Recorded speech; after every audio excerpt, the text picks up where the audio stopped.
Hello, I'm Kate Chabot. Welcome to Sitrep, your weekly look at the big issues in defence and world affairs. The Defence Secretary has a blunt assessment of what his own party has done to defence since 2010. I'm happy to say that we have hollowed out and underfunded. Will he do the same? But another minister says that's fundamentally not true. Is this a civil war at the top of government? Professor Michael Clarke will help guide us through the politics of all this. Buying Russian missiles, skirmishes with Greece, and now threatening to keep Sweden out of Nato. We ask if Turkey's a truly committed ally. Turkey is sort of in between, and it never fully aligns to one group or another. It plays both sides. And on patrol in the Mediterranean, we'll hear about life on a US warship defending Europe's waters. The Mediterranean is a really important region with the Straits of Gibraltar, the Strait up into the Black Sea, and obviously we are at the northern end of the Suez Canal. So three key lines of information around the world centre and go through the Mediterranean. This week, it all starts in tears. What does it mean to be a Tier 1 military? And does it matter? This is because of an American general reportedly telling the Defence Secretary Ben Wallace that the British Army is no longer regarded by the US as Tier 1 and is barely Tier 2.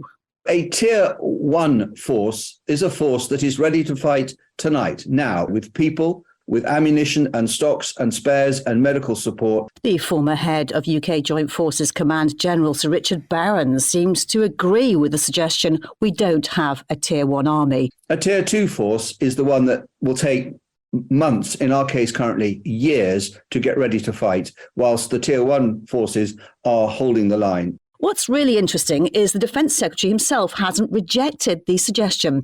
Political orthodoxy would see him offer a robust defence of the state of the army he's in charge of.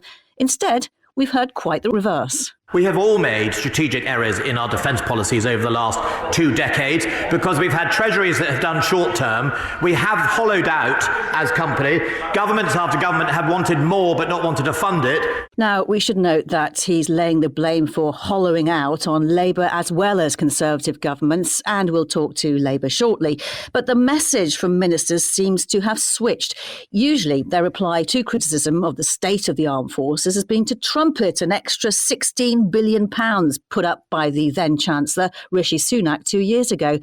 But listen to what Armed Forces Minister James Heappey told MPs. Serial underinvestment in the army over decades has led to the point where the army is in urgent need of recapitalisation. The Chancellor and the Prime Minister get that, and there's a budget coming. A budget is coming, and that could have a lot to do with the change of messaging.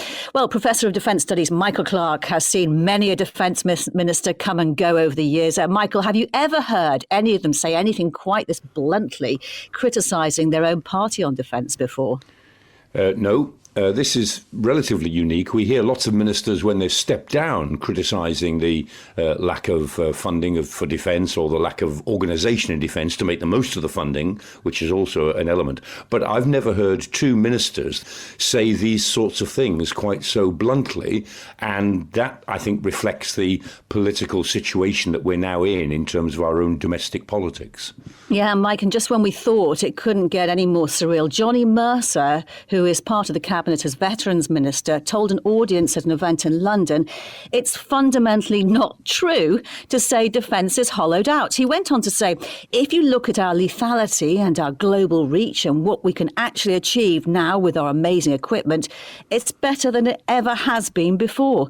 And he suggested ministers who'd lauded Rishi Sunak for promising billions more as Chancellor were now being a little bit disingenuous to the Prime Minister. Mike, have we got a civil war in the Cabinet over the state of our armed forces? And if so, what does that mean for defence? Well, I think it means that defence is facing the reality. I mean, yes, we have got a civil war in the Cabinet. In a way, you can think about the next election. The general view is that the Conservatives won't win it, that the Conservative government will go into opposition. Ben Wallace is being touted as a very good candidate for the NATO Secretary-Generalship. Whether he wants it or not, I don't really know. I bet he does, but I just don't know. But he'd be a very, very good candidate, and he'd be very good if he did become NATO Sec-Gen. James Heappey will have his own political career to get on with. But both Both of them are very honest politicians. They both have real integrity, and they've stuck with defence when both of them could have moved on to other things. I think that says quite a lot. Johnny Mercer, again, is a very good man, but he's been in and out of government, and he is a little bit more volatile in the views that he's taken. And I think what you see here is politicians looking at their future careers over a longer period. All three of those people have been in the military, so they know it from the inside. But it's quite unique to have James Heappey and Ben Wallace, as we're simply saying, it's a mess. And it's the Ukraine crisis which has actually nailed that and shown that we don't have until 2030 to get it right. We've got to get it right now. That's what they're saying. And if we go back to the seemingly leaked criticism from a US general, just as our defence review is being refreshed, there may be a pattern here. In 2018, a letter to the then Defence Secretary Gavin Williamson from his US counterpart raising concerns was leaked, just as the Modernising Defence Programme refresh was being finished.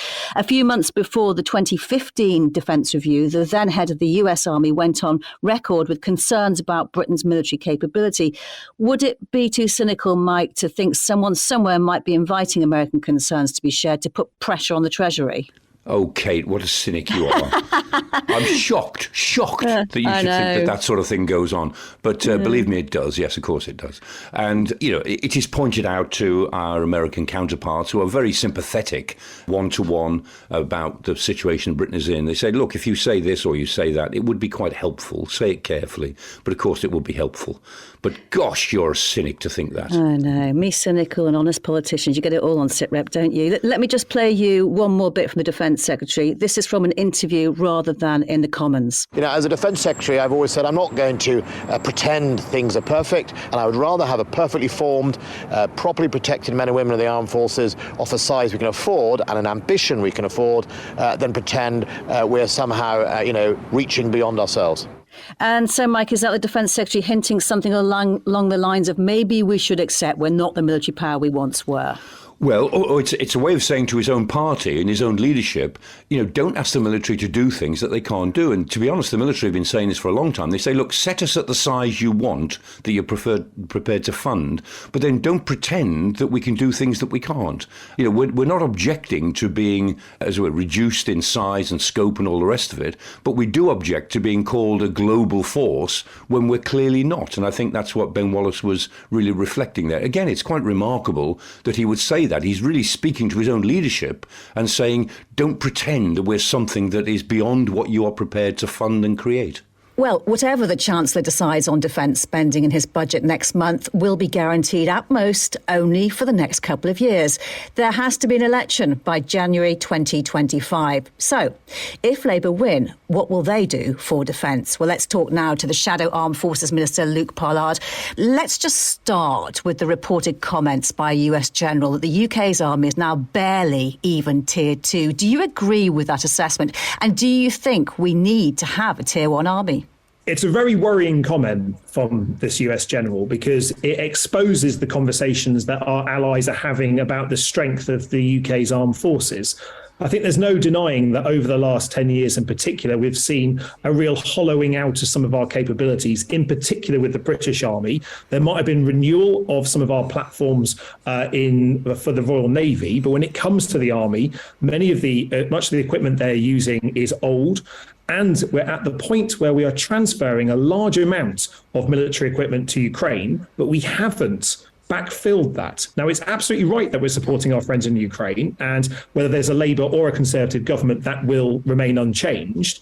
But we need to make sure that the orders are being put in place to replenish that equipment. And my concern at the moment is even operating at pace, we are still seeing a situation where our cupboards are increasingly bare when it comes to the ammunition and the weapon systems that, in particular, the British Army will rely on in the event of any future conflict. In that light, does that mean you are saying, yes, you agree we are barely a Tier 2 army and we do need to be a Tier 1 army? there's no official statuses of what is a tier 1 or a tier 2. So it largely is about how a nation wants to present itself. And the UK has always aspired to be a leading country in terms of our armed forces. Labour's position is that the United Kingdom should be the leading European nation in NATO. But I think there is genuine concern. This is not just from that US general. I think what his comments have prompted is a more open conversation about what actually is the deployable capabilities of UK armed forces. What are the pressures and real strains on our equipment program, on the capability gaps that we are seeing in our armed forces against what our aspirations are? Because so much of our armed forces are carrying too many gaps. I don't think now is the time to be reducing the headcount of our army, for instance, by 10,000. I think there are question marks over cutting the reserve by 10%. What is the right size of the army? Well, that needs to match where the threats are. Now, in opposition, we don't get access to the same amount of intelligence briefings as government ministers do. So I can't give you a precise figure of what that should be. That is the reason that on day one of a Labour government, we've said that we will start a new strategic defence review that will look at the threats that we are facing versus the capabilities that we have and that we need. What I certainly feel at the moment is that efforts to reduce the headcount of the army seem to be a backward step. You know, we're the only country, only developed Western nation that at the moment is looking at reducing the size of our army. And that probably should tell us something about how our allies are viewing the strategic context. I think cutting the army at this time is the mistake. Yeah, serious questions about ambition and having the right kind of resources for that ambition. What about money, though? Is Labour going to spend more on defence? Well, Labour's always spent what is necessary to keep our country safe. And as I said, in previous governments, Labour's normally spent more than the preceding Conservative government. What I can't How much more will Labour spend on defence? Well, I can't say that at the moment because we don't know what the strategic environment will be at the time of the next general election. And I don't want to give a figure because I don't think that would be fair or honest about what the threats we are facing. What we do need to do is make sure that a comprehensive defence review looks at what the issues are with our own national defence, with our allies, where we are versus Russian aggression, and also those emerging challenges of the future. So where are our friends in Asia, for instance? Now, Labour's had a different strategic view of some of these for quite some time. We don't believe in the same tilt to the Indo-Pacific that as the government is. We want to secure our own backyard in the Euro-Atlantic area before that tilt to the Indo-Pacific happens, for instance. So that does look potentially at where our forces are based, and therefore, what is the work that we need to do with our allies to make sure that we can support our same objectives, but not necessarily deploy our own forces there. The AUKUS arrangement with Australia, for instance, is a very good example of how Britain, regardless of where our forces are based, needs to be working with our allies around the world to make sure the right equipment, the right friendly forces are in place to deter any future aggression or any threats to the established world order. There are some in your party who would say actually the lessons of the last few decades is we should aim to do less but better with our armed forces, scale back our ambition. Could that be an approach you take if you win the election? I'm uncertain whether that's the right answer, if I'm honest. I mean, certainly the UK for many years has had the ambition of being a full spectrum power. But if we're also honest, much of that full spectrum is provided by our American friends.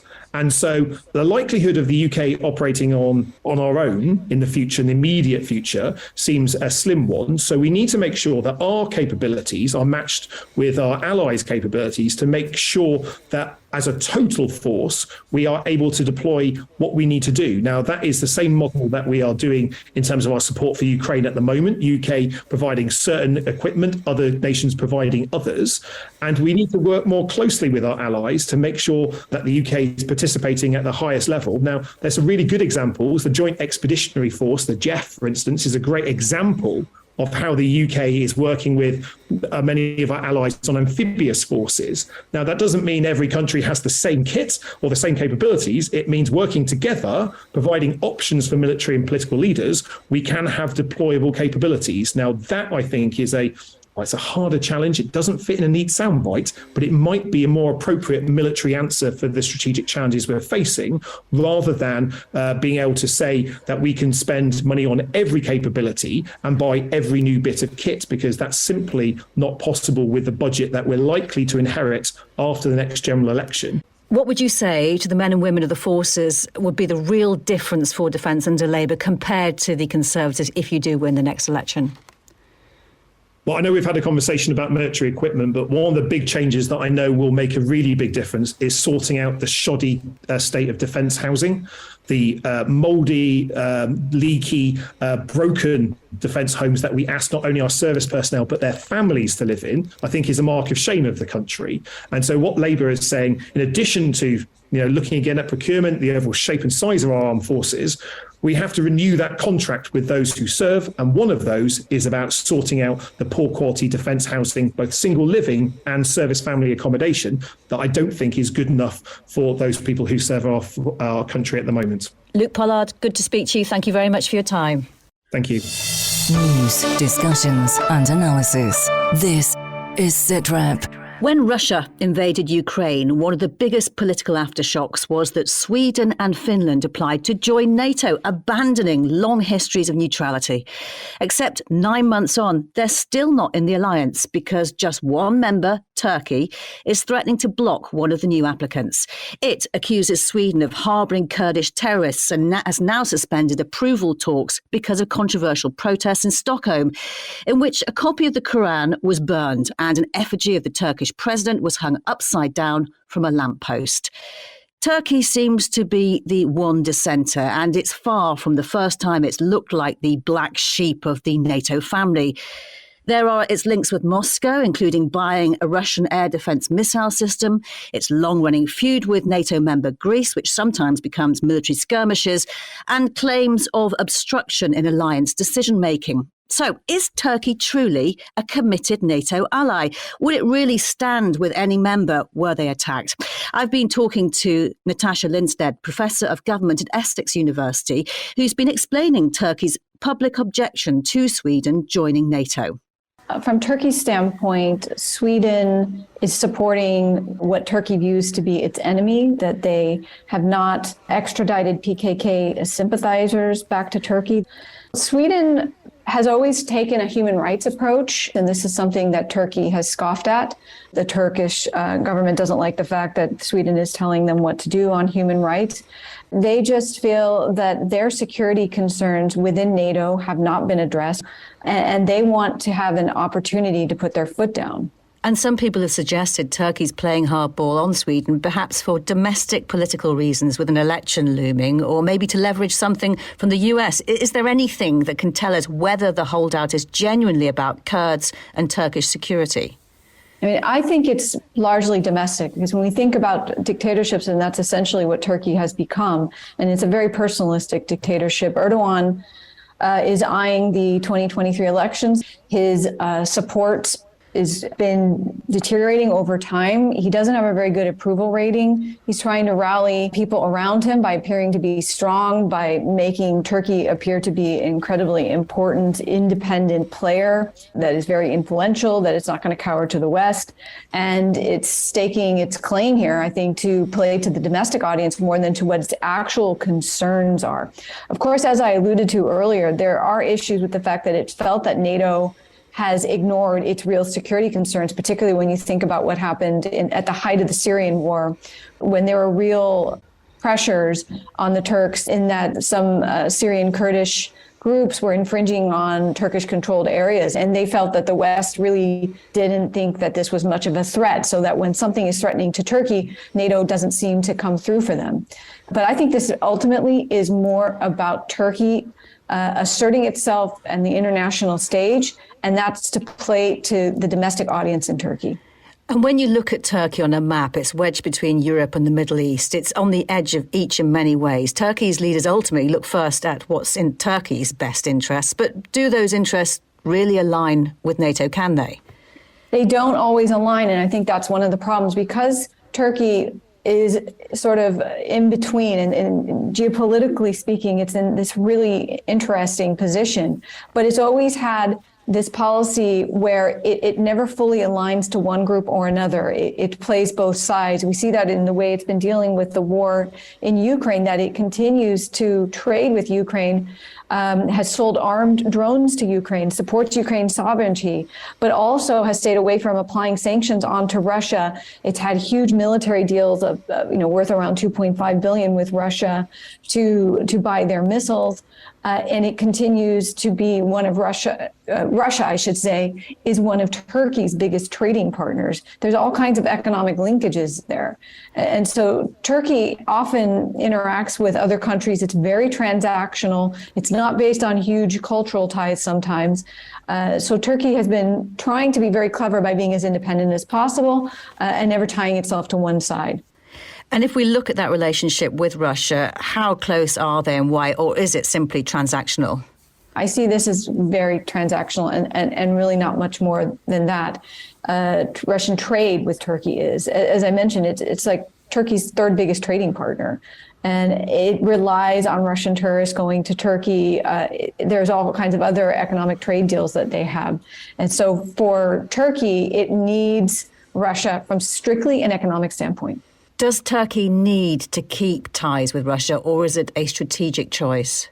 I believe that Erdogan sees Russia in terms of, economically incredibly important to its economy. And given that much of Erdogan's approval rating is affected by the dip in the economy and how important it is that the economy improves, I think Erdogan sees this as vital to his own survival. And then you have the conflicts between Greece and Turkey, Cyprus, conflicting claims over waters and gas reserves in the Mediterranean. Can they really be seen as true allies? They'll never be seen as true allies, particularly because the issue with Cyprus has never been sorted out. They have basically a cold peace in some ways that they've established with one another, but they're not really on the same team. They always go for their own individual interests. So on balance then, Professor Lindstedt, do you think Turkey is committed to NATO, or is it just hedging its bets? I think it's more hedging, but it's committed to remaining in NATO. And when it's benefited it has always traditionally supported actually countries joining NATO on the eastern flank. And in this particular instance, I think it's Turkey under Erdogan sees it as opportunistic to block Sweden from joining. They said recently that they may allow Finland, but it's in it insofar as that it benefits Turkey to be a member of the organization, but I don't know how far they're willing to go to defend it. Professor Natasha Lindstedt, thank you very much for your time. Thanks for having me. Mike Clark, let's just flip that final question round. How committed is NATO to Turkey? Well, there are different views. There's a view led by France, actually, amongst some members, that, what have you got to do to be thrown out of this alliance, that actually Turkey is a terrible NATO member and constantly cocks a snook at NATO in quite important ways. The other view, really led by Britain, or exemplified by Britain's view, is, look, Erdogan won't be there forever. Turkey is a really important country to NATO. It straddles Europe and the Middle East and Central Asia. It's too important to isolate it, so we've just got to live with this.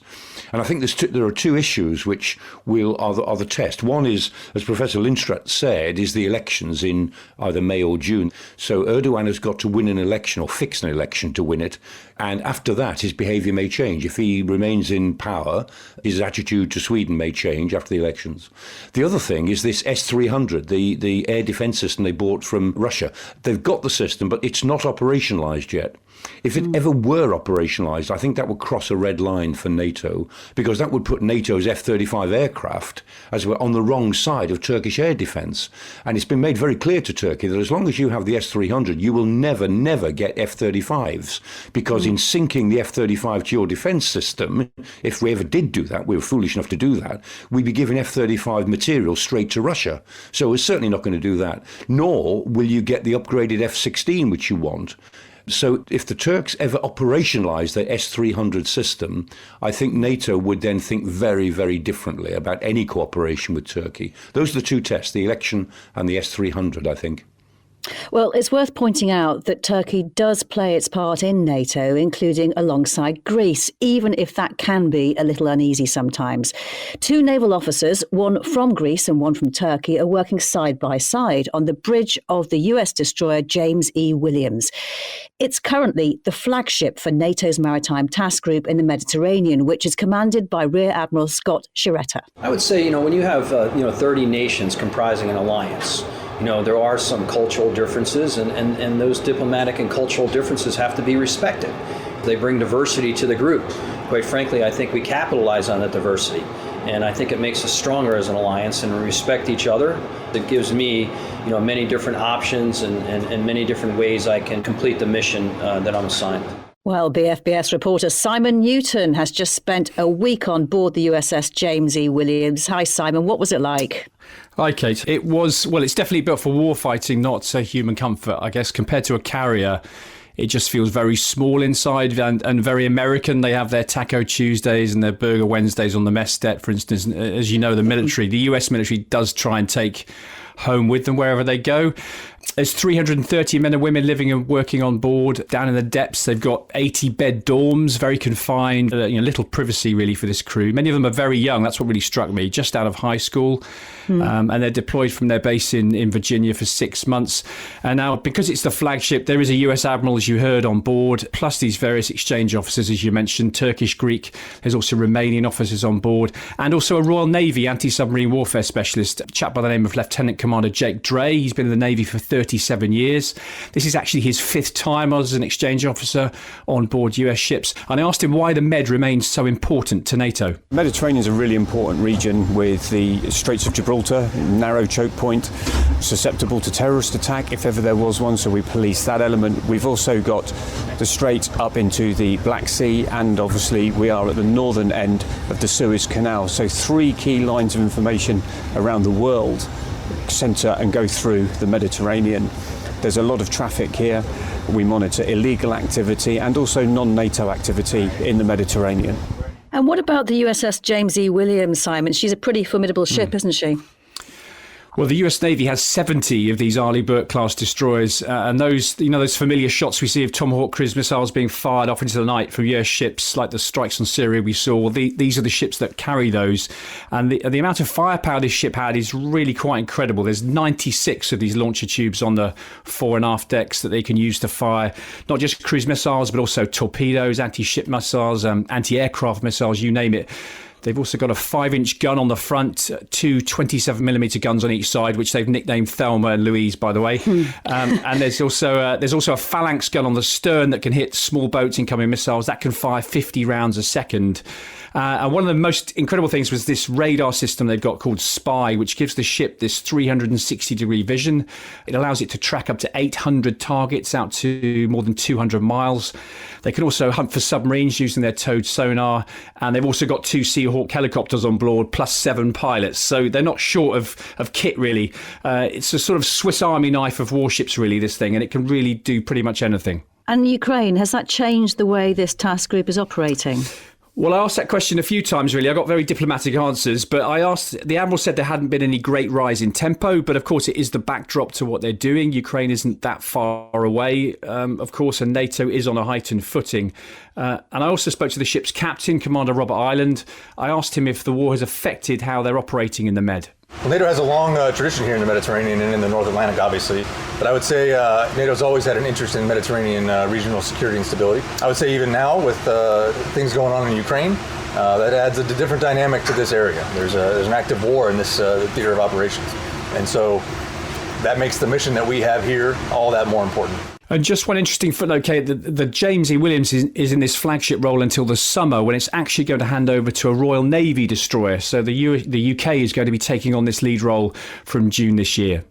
Yeah, Mike, it's interesting. We've talked a lot about the effect of Ukraine on the work of British land and air forces. How much impact has it had on the work of the Royal Navy then? Oh, on some, for sure. I mean, in terms of transit and heightened, I mean, as with the Americans there, sort of heightened alert status and moving kit and equipment around as well. There's been quite a lot of that. It's not all done by air. I often think it's a bit like about muscles in the human body. When you hurt yourself, your shoulder or your knee or your ankle, you realise realise pretty quickly, going upstairs or picking something up or whatever, that you use all your muscles all of the time in different combinations. And it's a bit like that with ground, air and maritime forces. You actually use all of them all of the time in different combinations depending on the particular challenge. Professor Michael Clarke, Simon Newton, thank you so much. And my thanks to all of our guests. That's all for now. We'll be back with another Sitrep next Thursday. And if you want to listen online, you can now find us on the Forces News YouTube channel, as well as our home at bfbs.com/sitrep or wherever you download your podcasts. For now, though, from me, Kate Chabot, thank you for listening. Bye-bye.